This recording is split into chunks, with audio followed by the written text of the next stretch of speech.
Hello everyone, and welcome back into a brand new video. In today's tutorial guys, I'm going to show you how to use Deepl to write yourself a simplified text or to simplify text. So here we have this text about football that I have right here. I'm going to go to copy it. It is about football using ChatGPT. So I'm going to go right here and I'm going to do the Control V, and as you can see, here is our text. So the text now is pretty complicated. It has more lines than ever, so this is not simple at all. So let's choose first the language. Let's make sure that the language that we have chosen is the right one.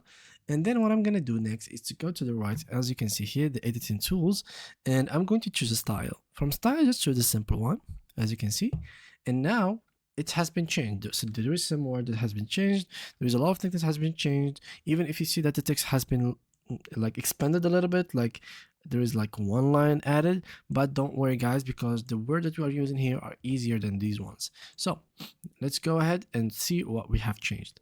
So as you can see, once you click on show changes, you will see what has been changed. So I don't know what this word means. I have never heard of it, but let's see what has been changed to.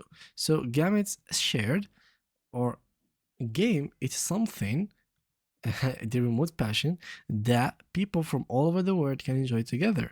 So it's literally removed the gamut shared passion that brings people together from every corner of the world. It's literally simplified it by using game. It's something people from all over the world can enjoy together, whether you are watching a local game with friends, etc., etc. So there is a lot of things that has been basically replaced with other simplified words that anyone can understand, not only English speakers, but even though people who are still learning English can understand the text better than this one. So yeah, this is how you can make yourself a simplified text in Deepl. Thank you guys for watching, and see you guys in the next upcoming video.